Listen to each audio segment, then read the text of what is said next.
You won't believe, big boss मध्ये मला आधी रिजेक्ट केलं होतं. मला लिटरली सांगितलं होतं की तू या सीझन साठी फिट नाही आहेस, आपण नंतर बघू काहीतरी. ठीक आहे, नाही होत आहे का, मग तुमचं नुकसान आहे, it's your loss, completely your loss, हे माझं त्यांना म्हणणं होतं. मी डेली सोप करते ना, तर बघते बरेच लोक फक्त दिवस भरले पाहिजे, आपले पर डे आपले काउंट झाले पाहिजे, दिवस आपले काउंट झाले पाहिजे, यासाठी पण काम करत असतात.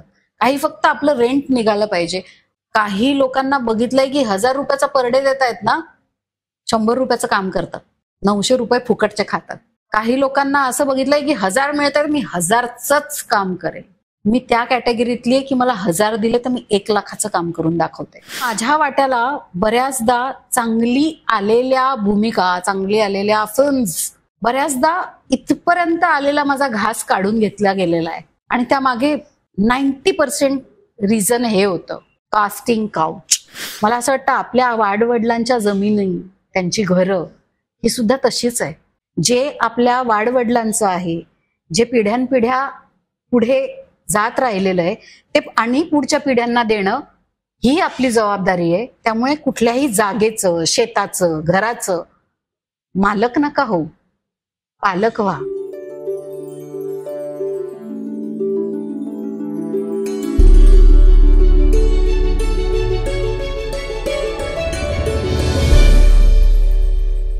नमस्कार मंडळी, शुक्रवार आलाय आणि तुम्ही सगळेजण उत्सुक आहात मेघा आणि मी काय गप्पा मारणार आहोत, तिची सेकंड इनिंग आणि तिने कसा सगळ्यांची लढा दिला हे बघूया आपण आता.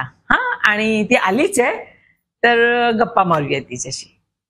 तसंच आता साऊथला त्यांनी हिंदी अगदी पहिल्या स्टँडर्ड पासून सुरू केलं, तर तिथल्या लोकांनी इतका विरोध केला साऊथ इंडियन लोकांनी की तिथे त्यांनी ते हिंदी ऍक्सेप्ट केलं नाही. ते त्यांच्या भाषेबद्दल इतका अभिमान बाळगून असतात आणि प्रेम असतात की त्यांनी आम्ही हिंदी नाही फर्स्ट स्टँडर्ड पासून शिकणार म्हणून त्यांनी ते गव्हर्नमेंटचं धुडकावून लावलं. बरं, आता हिंदी आपली राष्ट्रभाषा आहे म्हणून सगळीकडे हिंदी यावं म्हणून त्यांनी प्रयत्न केले. आता तसं जर महाराष्ट्रात सुद्धा हिंदी यावं म्हणून प्रयत्न केलं तर तुला वाटतं का हिंदी राष्ट्रभाषा योग्य आहे, परंतु महाराष्ट्राची मराठी ही भाषा आहे की नाही, तर फर्स्ट स्टँडर्ड म्हणून सगळ्या शाळांमध्ये मराठी शिकवलंच पाहिजे, कंपल्सरी शिकवलंच पाहिजे. आणि मला असं वाटतं की आज जर आपण ग्लोबल झालोय म्हणतोय, तर आपण जेव्हा बाहेरच्या आता कितीतरी स्कूल्समध्ये वेगवेगळ्या जर्मन शिकवतात, फ्रेंच शिकवतात, किती म्हणजे माझ्या मुलीच्या शाळेत पण फ्रेंच वगैरे हे सब्जेक्ट होते, जर्मन सब्जेक्ट होते. तर मला असं वाटतं की मुळात सगळ्यात आधी तुम्हाला तुमची मातृभाषा ही आलीच पाहिजे. आणि मातृभाषा कुठली, ज्या त्या राज्याची, ज्या त्या प्रांताची, ही त्या प्रांतातल्या लोकांनी तर शिकलीच पाहिजे. पण त्या प्रांतात जर तुम्ही कामानिमित्त, व्यवसायानिमित्त भरपूर काळ राहणार असाल, म्हणजे हे त्या लोकांसाठी नाहीये ज्यांना 1-2 वर्ष जॉब करायचंय आणि जायचंय, त्यांच्यासाठी हे कंपल्शन नसावं. पण ज्यांच्या 4-4 पिढ्या आता इथेच जात आहेत किंवा 10-10, 15-15 वर्ष झाली त्यांना इथं काम करतायत. खूप लोक फिल्म इंडस्ट्रीत करिअर करण्यासाठी येतात, MNCs मध्ये जॉब करण्यासाठी येतात. त्यांची 10-10 वर्ष जर इथं जात आहेत तर त्यांनी ती भाषा शिकली पाहिजे, प्रयत्न तरी केला पाहिजे. शाळांमध्ये शिकवणं, येस, महाराष्ट्रात प्रत्येकाला मराठी कंपल्सरी शिकायलाच पाहिजे, शाळांमधून शिकायलाच पाहिजे. आणि हिंदीच काय, हिंदी ही शिकवाच. पण मला असं वाटतं या सगळ्या भाषांची जी जननी आहे संस्कृत, ही सगळ्यात आधी सगळ्यांना शिकवली पाहिजे. जेव्हा तुम्ही संस्कृत शिकतात, मला मी तर असं ऐकलं even German is inspired by Sanskrit. Sanskrit ही सगळ्या भाषांची जननी आहे, यातूनच सगळ्या भाषांचा जन्म झालाय. तर तुम्ही भाषा शिका, किती शिका यावर ज्याचा त्याचा आपला किती वेगवेगळ्या लँग्वेजेस शिकायचं हे ज्याचा त्याचा प्रश्न आहे. पण मला वाटतं जिथे तुम्ही राहता, ज्या राज्यात तुमचा जन्म झालाय, तुम्ही लहानाचे मोठे होताय, तिथली भाषा तुम्हाला आलीच पाहिजे. आणि आपण भारतात राहतोय तर हिंदी भाषा ही आलीच पाहिजे. तुम्ही इंग्रजीही शिका, कारण तुम्हाला जगभर वावरायचंय, तुम्हाला एका राज्यापुरता किंवा एका शहरापुरता सीमित नाही राहायचंय, जगभर प्रवास करायचा आहे तुम्हाला. तुमचे विचार जर मॅक्सिमम पोचवायचे सगळीपर्यंत, तर मला वाटतं संस्कृत म्हणा, मराठी म्हणा, आपल्या राज्यासाठी ज्या त्या राज्याची, मग कुठली तमिळ असेल, बंगाली असेल, गुजराती असेल, त्या त्या राज्याची भाषा आणि एक आपली राष्ट्रभाषा ही आलीच पाहिजे. भाषा ही अडथळा होऊच नाही कुठल्या गोष्टीसाठी, असं मला वाटतं. आता आपण पुन्हा तुझ्या करिअरकडे वळूया. तुझ्या क्षेत्रात आलीच, परंतु तुला यश कसं मिळत गेलं किंवा पुढच्या भूमिका कशा मिळत गेल्या? सहजासहजी मिळाल्या का तुला त्याच्यासाठी अनेक अडचणी आल्या? तर त्याच्याविषयी थोडं सांग. मला असं वाटतं की माझं करिअर हे मी असं नाही म्हणणार की मी खूप सक्सेसफुल झाली आहे. मुळात मला अजून सक्सेस बघायचा आहे. येस, मी पॉप्युलर आहे, मी फेमस आहे, मी लोकांना आवडते. रियालिटी शोज मधून मी स्वतःला सिद्ध केलेलं आहे. रियालिटी शोजची तर मी म्हणेन की मी तिथं केलंय प्रूव्ह स्वतःला. मग ते बिग बॉस मराठी म्हणा, हिंदी म्हणा, किंवा झुंज मराठमोळी नावाचा एक ऍक्शन रियालिटी शो केला होता तो म्हणा. मी पॉप्युलर झाले, मी फेमस झाले. पण मला असं वाटतं मी अभिनेत्री म्हणून अजूनही मला स्वतःला खूप सिद्ध करायचंय. कारण आजही मला असं वाटतं की मला अभिनयाच्या तेवढ्या संधी मिळाल्या नाही जेवढ्या मी डिझर्व करते. येस, मी अनेक मालिकांमधनं कामं केली, मुख्य भूमिका केल्या, सिनेमांमधनंही मुख्य भूमिका केल्या. चांगल्या चांगल्या कलाकारांसोबत काम करण्याची मला संधी मिळाली, चांगल्या चांगल्या डिरेक्टर्स सोबत कामं केली. पण तरीही मला अजूनही जे यश अपेक्षित आहे आणि मला असं वाटतं की मी ते यश डिझर्व करते, कारण मला माझ्या गुणवत्तेवर विश्वास आहे. मला माहितीये की मी काय करू शकते. पण ते मला माहितीये, मला असं वाटतं अजून बऱ्याच डिरेक्टर्सला किंवा प्रोड्युसर्सला नाही माहितीये ते अजूनही की मी काय करू शकते. पण यस, मला माहितीये. मला माहितीये की मला कुठलंही कॅरेक्टर दिलं तर मी किती समरसून काम करू शकते. कारण मला स्वतःबद्दल एक खात्री आहे की मला जेही दिलं जातं त्यात मी स्वतःला 100% नाही, मी 1000% स्वतःला झोकून त्यात काम करते. माझं डेडिकेशन असतं त्या गोष्टीसाठी. मी जर एखादा प्रोजेक्ट स्वीकारते तर मी त्या प्रोजेक्टला पूर्णपणे आपलं करते. कारण जोपर्यंत तुम्ही त्या प्रोजेक्टला आपलं करून घेत नाही तोपर्यंत तुम्ही त्याला ते देऊच शकत नाही जे त्या प्रोजेक्टची गरज आहे. मी डेली सोप करते ना, तर बघते बरेच लोक फक्त दिवस भरले पाहिजे आपले, पर डे आपले काउंट झाले पाहिजे, दिवस आपले काउंट झाले पाहिजे, ह्यासाठी पण काम करत असतात. काही फक्त आपलं रेंट निघालं पाहिजे. माझा हा काही हेतूच नव्हता. म्हणजे जेव्हा मी स्ट्रगलर होते तेव्हाही कधीच नव्हता. मला असं वाटतं की तुम्हाला एक्सलन्सी केव्हा मिळते एखाद्या कामात. मी असं खूप लोक बघितलेत की तुम्हाला जर 1000 रुपये मिळणार असतील पण तरी मी स्वतःला तिथं इतकं झोकून दिलंय की कोणाला असं वाटावं बापरे 1,00,000 रुपये पर डे घेते की काय ही. असेही लोक बघितलेत. काही लोकांना बघितलंय की 1000 रुपयाचा पर डे देत आहेत ना, 100 रुपयाचं काम करतात, 900 रुपये फुकटचे खातात.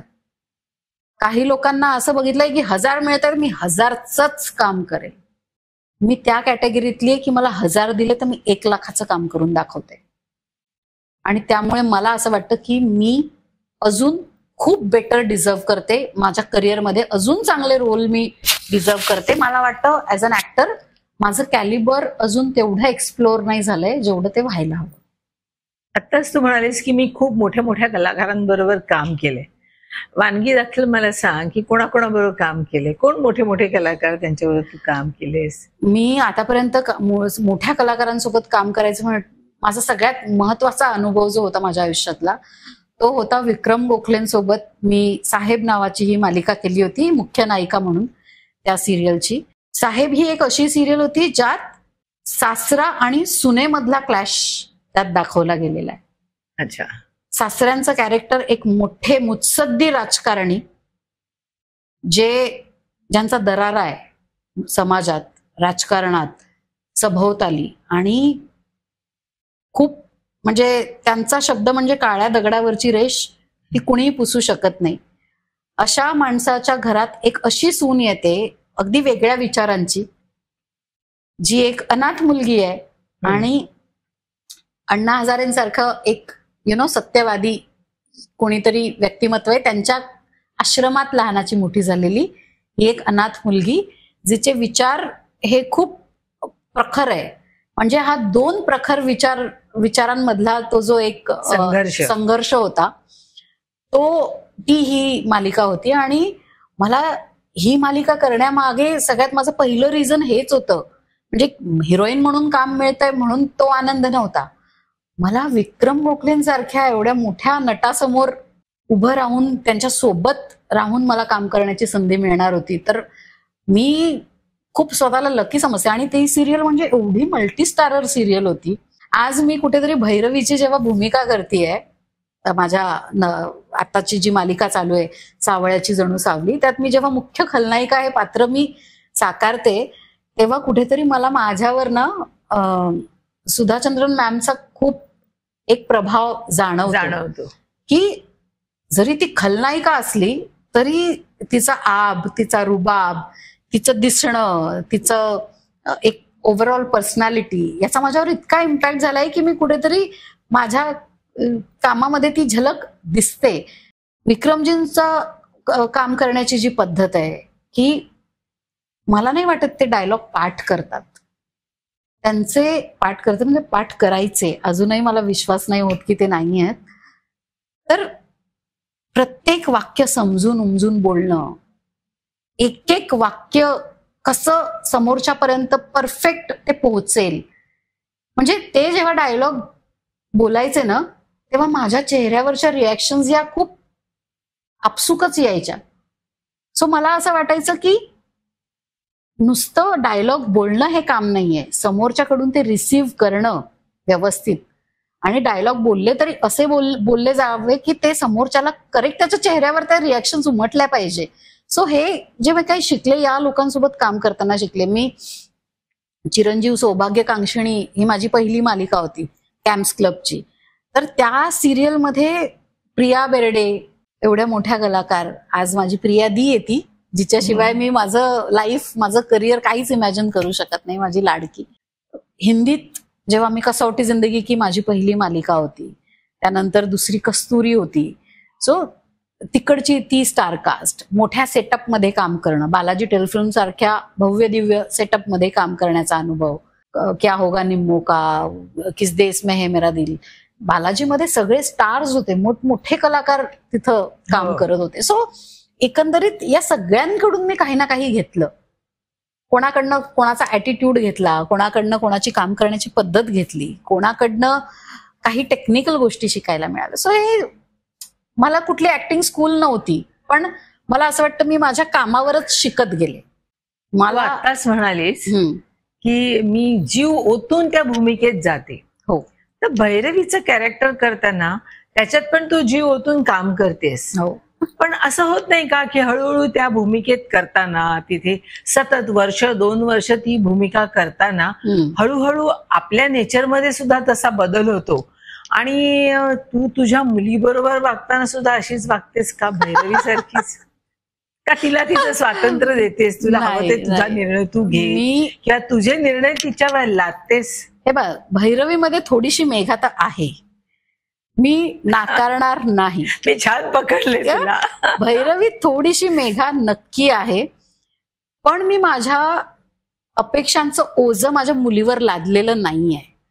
मी तिला सगळं स्वातंत्र्य दिलंय की मुळात मला तिने ऍक्ट्रेस म्हणून यावं या इंडस्ट्रीत, ही खरी माझी इच्छा नाहीये. कारण मला इथलं ना त्रास खूप माहितीये, आपल्याला इथलं स्ट्रगल माहितीये. माझी मुलगी खूप हळवी आहे मनाने, किंवा उद्या तिला कोणी आरे केलं तर तिला का आरे पटकन करायची तिची हे नाहीये, तिचा तो स्वभाव नाहीये, ती तिथून निघून जाईल अशी आहे. माझ्यासारखी भांडू नाही शकत ती तिच्या हक्कासाठी, किंवा म्हणजे मी तिला ते शिकवणारच आहे. आणि किंबहुना तिने ते शिकलंच पाहिजे की आपल्या गोष्टींसाठी, आपल्या राईट्स करता, आपलं म्हणणं जर योग्य असेल तर ते मांडण्याकरता तुम्हाला आवाज वर करावाच लागतो. She is very soft spoken. Rejection मी जितकं सहज पचवू शकते ती पचवू शकेल मला अजूनही त्याची खात्री नाहीये. कारण you won't believe, big boss मध्ये मला आधी रिजेक्ट केलं होतं. मला लिटरली सांगितलं होतं की तू या सीझनसाठी फिट नाही आहेस, आपण नंतर बघू काहीतरी. आणि आता शो सुरू होण्यासाठी एक 5-6 दिवस उरलेले आहेत.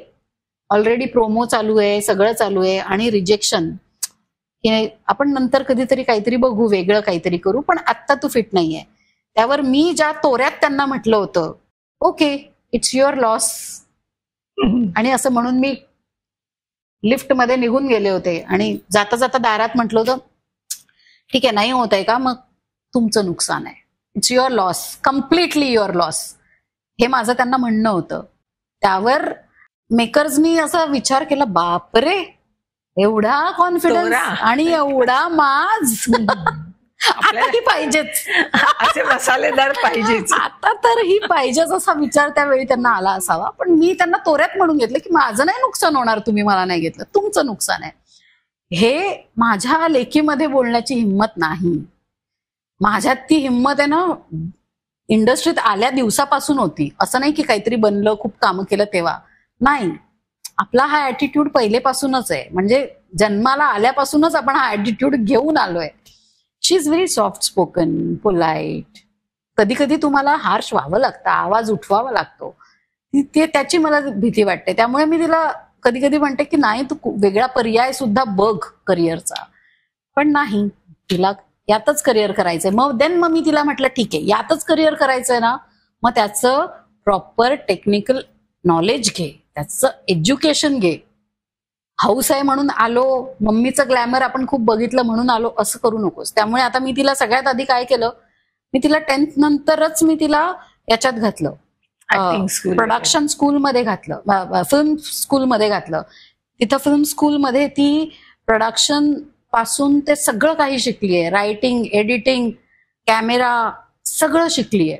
त्यानंतर तिला ऍक्टिंग स्कूलमध्ये पण मी लगेच तो डिप्लोमा झाल्याबरोबर तिला ऍक्टिंग स्कूलमध्ये, अनुपम खेरच्या ऍक्टिंग स्कूलमध्ये मी घातलं. म्हटलं फक्त आपण सुंदर आहोत हे एवढं इनफ नाहीये, लुक्स मॅटर नाही करत, टॅलेंट किती आहे, मेहनत करायची दानत तुमच्यात किती ते मॅटर करतं, आणि ते तू सगळं शिक आणि मग तू इंडस्ट्रीत ये. सो आता तिचं ऑलमोस्ट शिकतेय, शिकण्याची प्रोसेसमध्ये ती आहे, आणि आता ऑडिशन्स पण तिने द्यायला सुरुवात केलेली आहे. आणि मी माझ्या परीने तिला त्या ऑडिशन्स बघून की तू असं कर किंवा हे कर हे सांगण्याचा प्रयत्न करते. सगळ्यांनाच माहितीये की तू लग्न केलं तेव्हा साक्षी होती आणि आदित्य सोबत त्याचा मुलगा वेदांग होता. हो. नॉर्मली काय होतं की मुलीचा ओढा वडिलांकडे जास्त असतो आणि मुलाचा ओढा आईकडे जास्त असतो. तर तुमच्या चौघांमध्ये कसं काय बॉन्डिंग आहे?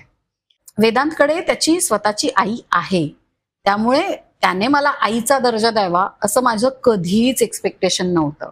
इनफॅक्ट वेदांतने मला खूप पटकन एक्सेप्ट केलं, साक्षीनेही आदित्यला खूप पटकन एक्सेप्ट केलं. साक्षीच्या लाईफमध्ये तर आधीपासूनच जन्मापासूनच फादर असं कोणी नव्हतंच, फादर फिगरच नव्हती तिच्या लाईफमध्ये. त्यामुळे साक्षीसाठी Aditya is only her father. पण वेदांतच्या बाबतीत तसं नव्हतं. वेदांतकडे त्याची आई आहे आणि मीही कधी त्याला ते प्रेशर टाकलं नाही की तू मला आई म्हण. तो मला मेघा म्हणूनच हाक मारतो. मी त्याची चांगली मैत्रीण होऊ शकते जर नाही. आणि मला असं वाटतं प्रत्येक आई वडिलांच्या आणि मुलांमध्ये किंवा आईमध्ये आणि मुलांमध्ये एक मैत्रीचं नातं असावं जे आपण म्हणतो ना.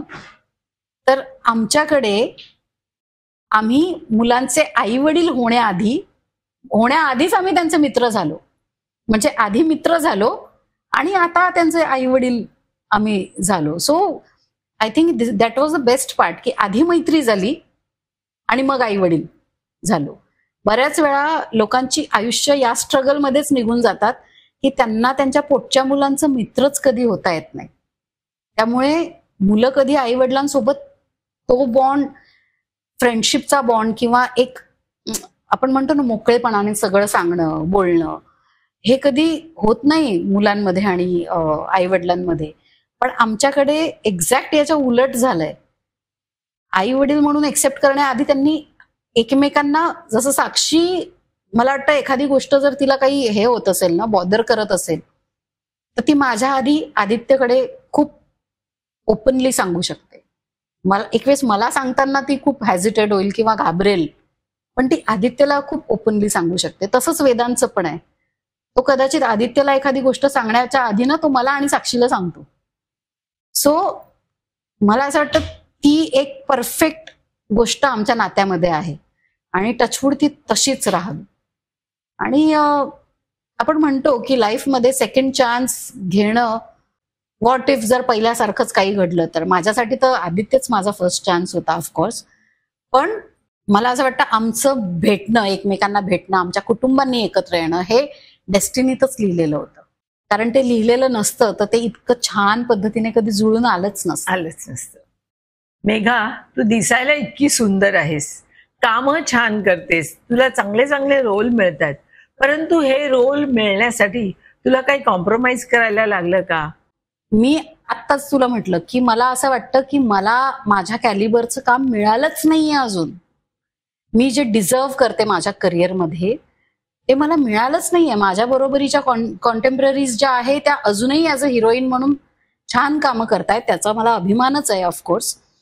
पण माझ्या वाट्याला बऱ्याचदा चांगली आलेल्या भूमिका, चांगली आलेल्या फिल्म्स, कामं, मराठीत म्हणा किंवा साऊथ इंडस्ट्रीतही मी ट्राय केलं फॉर शुअर, बऱ्याचदा इथपर्यंत आलेला माझा घास काढून घेतला गेलेला आहे. आणि त्यामागे 90% रिझन हे होतं, कास्टिंग काउच, ज्याला बरेच लोक नाकारतात, म्हणतात नाही बाई आम्हाला तर कधी विचारलंच नाही, आम्हाला तर कधी विचारलं सगळ्यांना जातं, पण त्यावर तुम्ही कसं रिॲक्ट करता, तुम्ही ती गोष्ट कशी रिसीव्ह करतात, दॅट मॅटर्स. विचारलंच नाही असं म्हणायची काय गरज आहे? सांगा ना बिंदास, हो आम्हालाही विचारलं. कोणी म्हणत नाहीये की तुम्हाला विचारलं म्हणजे तुम्ही ते केलंच. माझ्याही पुढ्यात असे प्रश्न आले कधी कधी, पण लकीली काय ना, जळगावचं पाणी खूप हार्ड आहे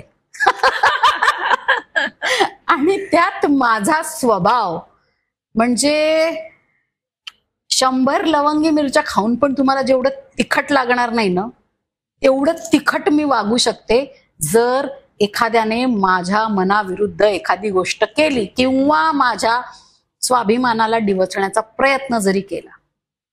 मी अशा ठिकाणी बरोबर सडेतोड उत्तर दिलेलं आहे. सडेतोड तिथल्या तिथे.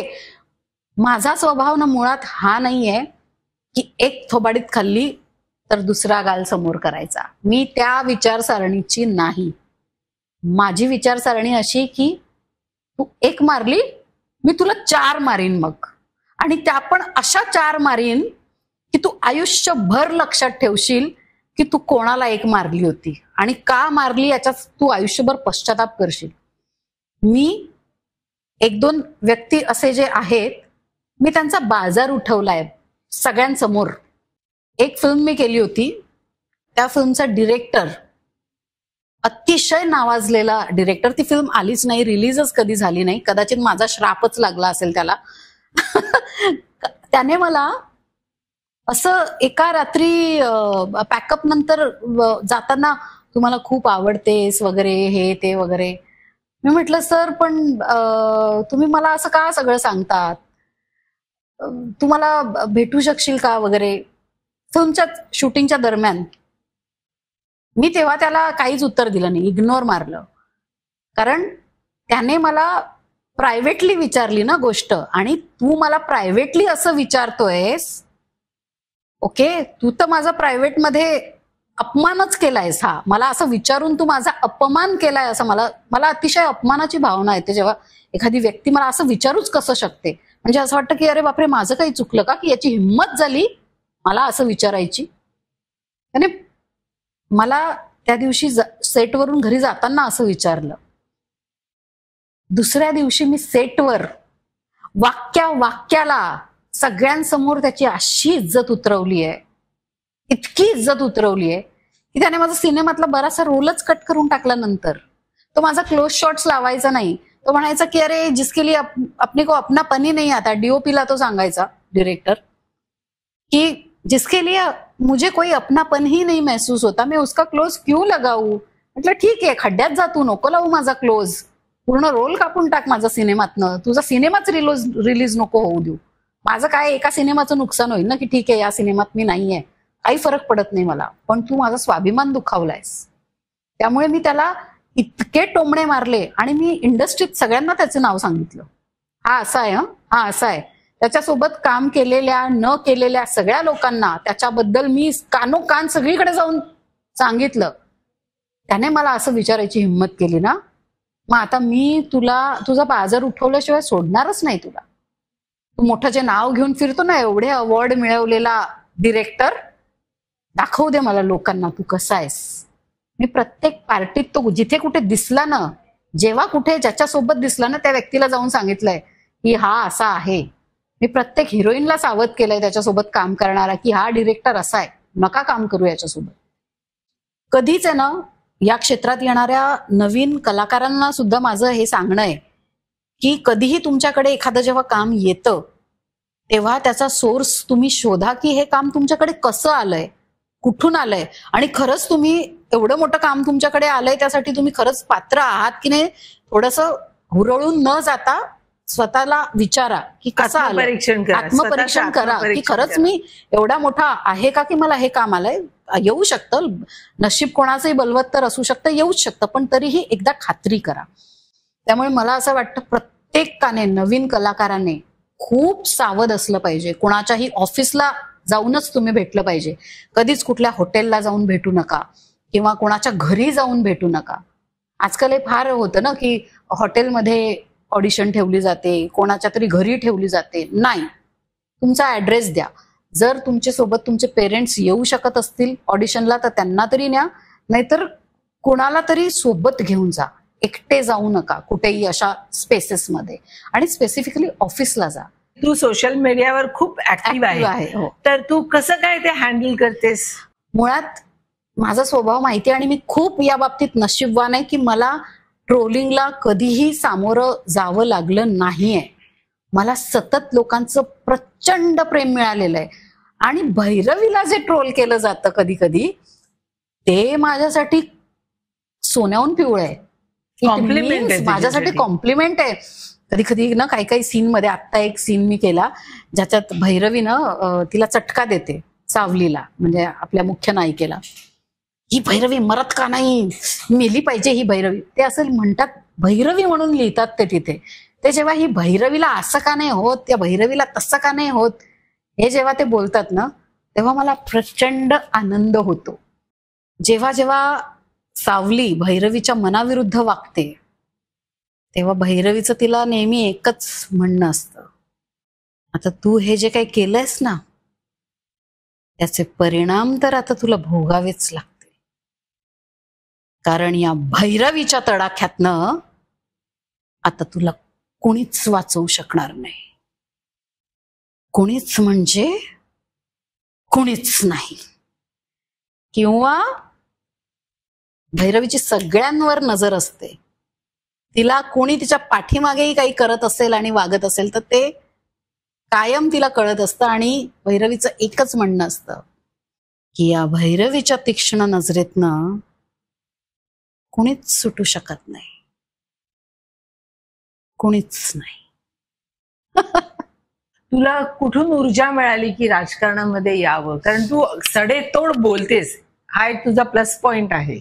राजकारणातनं देशाचं भलं, देशाची प्रगती आणि देशाला उपयुक्त होतील अशी धोरणं कशी रचली जाऊ शकतात, आणि या देशाला पुन्हा, ज्याला आधीच्या राजकारण्यांनी बर्बाद करून टाकलं होतं, त्या देशाला पुन्हा आपण कसं ताकदीने उभं करू शकतो आणि ग्लोबली त्याला किती त्याचा प्रभाव सगळ्या जगावर पाडू शकतो, हे आत्ताचे राजकारणी सिद्ध करून दाखवत आहेत. मला असं वाटतं की खरोखर राजकारण किळसवाणं आहे असं म्हणण्यासारखंच आधीचं नेतृत्व आणि आधीचे राजकारणी होते. पण तो काळ आता 2014 पासून संपलाय. मला आता राजकारणात येताना पहिली भावना तुमच्याकडे कुठली असली पाहिजे तर राष्ट्रप्रेम, राष्ट्रप्रथम ही भावना जेव्हा तुमच्यात येते तेव्हा आपसुकच तुम्ही त्या वाटेवर चालू लागतात. ती भावना गेल्या काही वर्षात माझ्या मनात खरोखर उत्पन्न झाली आणि हे मी माझ्या मुलीच्या शब्देवर सांगू शकते. म्हणजे मी साक्षीच्या शब्देवर हे सांगू शकते की त्या एका भावनेपोटीच आज मी राजकारणात आहे. कारण मला माहितीये की ज्या पक्षाशी मी निगडीत आहे, ज्या पक्षात मी प्रवेश केला आहे, त्या सगळ्यांची हीच भावना आहे. राष्ट्रप्रथम हा आमचा भारतीय जनता पार्टीचा सगळ्यात महत्वाचा आणि आमच्या प्रत्येकाच्या जगण्याचा मूलाधार आहे. या एका आधारावर आम्ही सगळेजण काहीतरी करण्याचा प्रयत्न करतोय. बदल घडवण्याचा प्रयत्न करतोय आणि तो बदल घडायला 2014 पासून ती सुरुवात झालेली आहे. आज मला असं वाटतं देश अतिशय सुरक्षित हातांमध्ये आहे.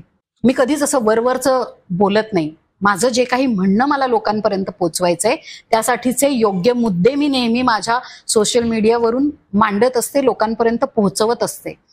आणि राजकारणातला प्रवेश यासाठी आहे की जेव्हा तुमचं म्हणणं हे तुम्हाला नुसतं म्हणणं नसून त्यावर काम केलं जावं, त्यावर उपाययोजना व्हाव्या, त्यावर मार्ग निघावे असं जेव्हा वाटतं ना, तेव्हा तुम्हाला सत्तेत आल्यापासून वाचून पर्याय नाहीये.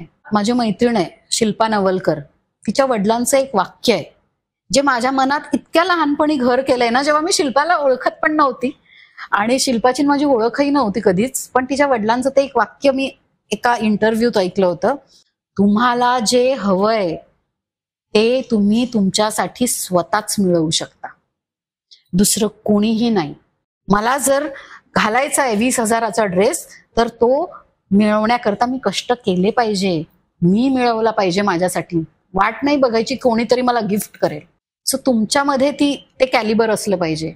आणि मला असं वाटतं माझ्यासारखी स्ट्रॉंग हेडेड पर्सनॅलिटी जिला अनेक प्रश्न पडतात की हे असं काय, ते तसं काय, ही इथली व्यवस्था अशी भ्रष्ट काय, किंवा हे किती अयोग्य आहे, मला वाटतं मी प्रॉब्लेम ओरडणाऱ्यांमधली नाहीये, मी सोल्युशन शोधणाऱ्यांमधली आहे.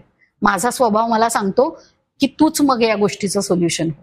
आणि दॅट इज द रिझन की मला जे हवेत चेंजेस या सोसायटीमध्ये, ते चेंजेस स्वतः घडवून आणण्याची मी दानत ठेवते, किंवा कशा पद्धतीने ते घडवून आणले पाहिजे याचं धाडस माझ्यात आहे, किंवा ती माझी नियत आहे. माझी भावना आहे ती उत्कट की हे झालं पाहिजे. त्या एका गोष्टीसाठी मी आज राजकारणात प्रवेश केलेला आहे. मी तुला खरा प्रश्न विचारणार होते की तू खूप ॲम्बिशियस आहे आणि ज्या ह्याच्यात तू झुकून काम करते, एखाद्या क्षेत्रात तू उतरलीस तर, एखाद्या स्पर्धेत तू उतरलीस तर ते जिंकण्यासाठीच असतं. हो. तर राजकारणात येताना तू असं काही समोर ठेवलंय का, मी सीएम होणार, मी पीएम होणार, असं काहीतरी ध्येय ठेवलंयस का? मी काही मोठी नेता नाहीये, किंवा मी आता एक सामान्य छोटीशी कार्यकर्ती आहे. त्यामुळे आत्ता तरी मला वेळ काढता येतोय. पण ज्या दिवशी मला असं वाटेल की माझ्या देशाला, माझ्या पक्षाला पूर्ण वेळ माझी गरज आहे, मी हे सगळं बाजूला ठेवीन. कारण मला असं वाटतं की जनतेने मला खूप दिलंय, प्रेम दिलंय, प्रतिष्ठा दिलीय, या शहराने मला खूप काही दिलंय, या देशाने मला खूप काही दिलंय. आज मी इतकं निर्भीडपणे माझं मत मांडू शकते कारण या देशाची डेमोक्रेसी, त्यामुळे मला हे सगळं करता येत आहे. आज मी माझं करिअर घडवू शकले कारण कुणीतरी त्यासाठी खूप आधी खास्ता खाल्लेले आहेत.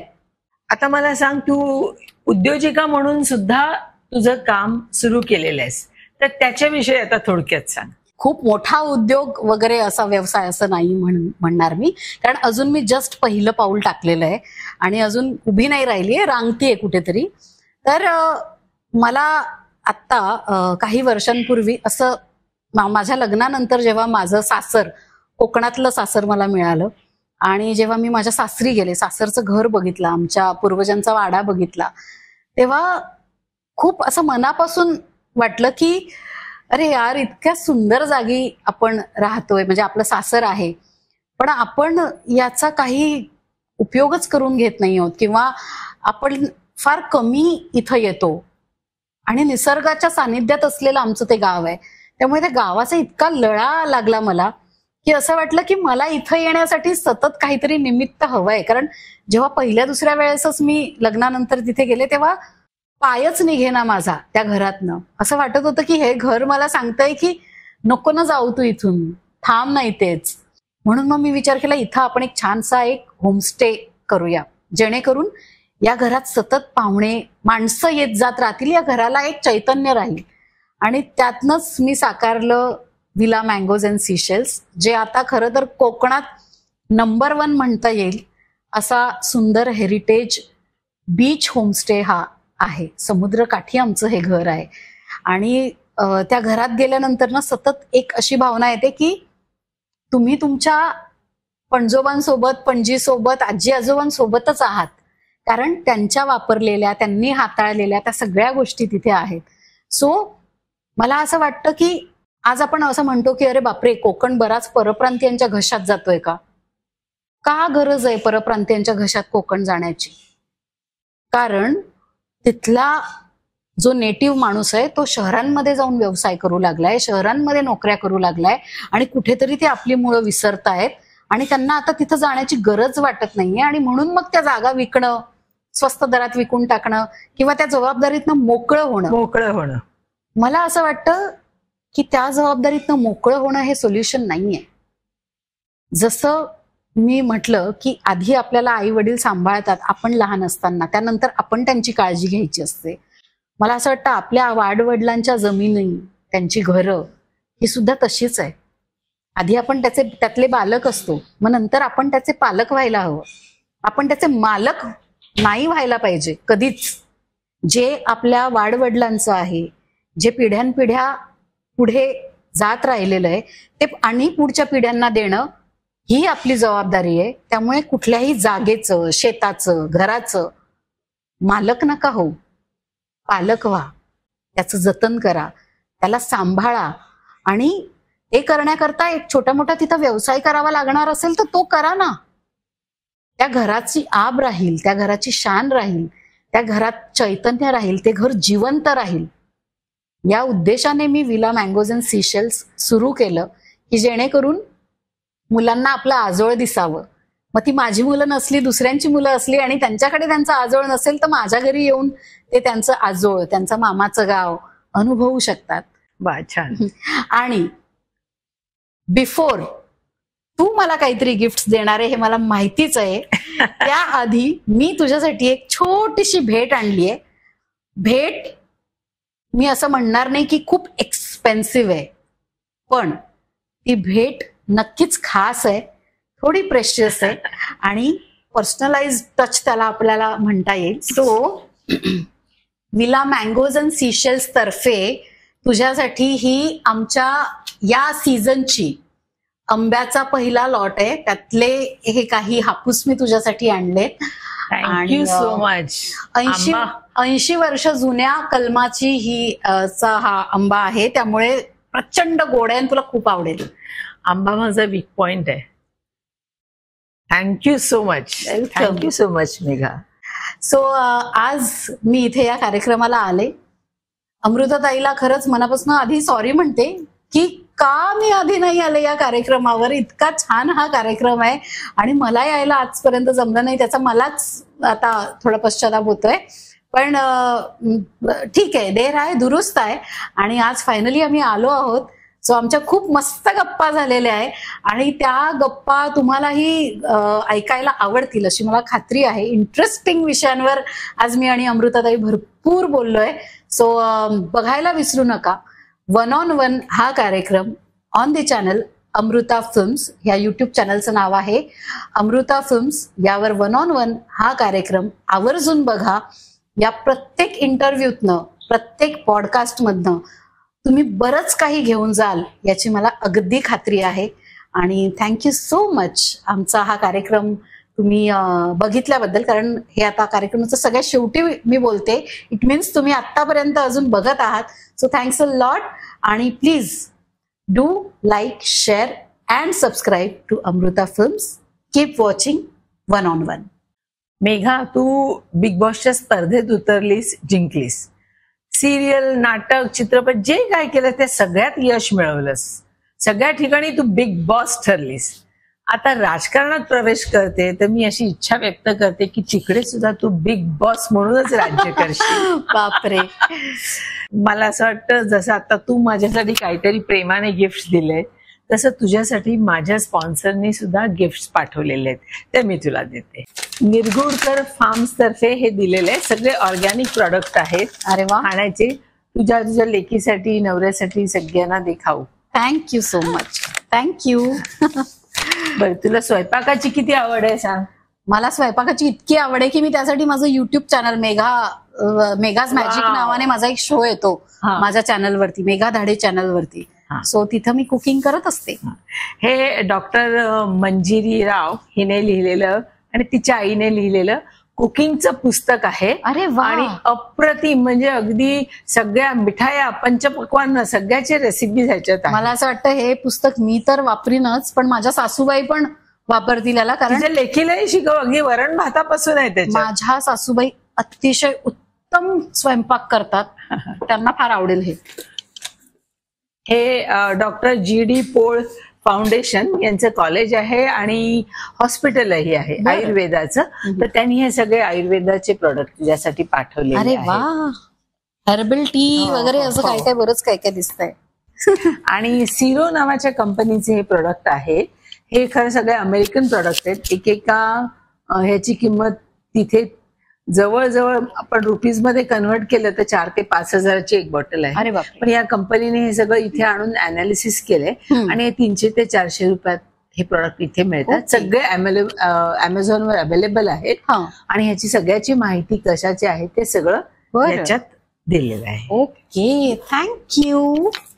आणि ह्या 2 लिपस्टिक आहेत तुझ्या लेकीसाठी असं समज, लंडनच्या. थँक्यू.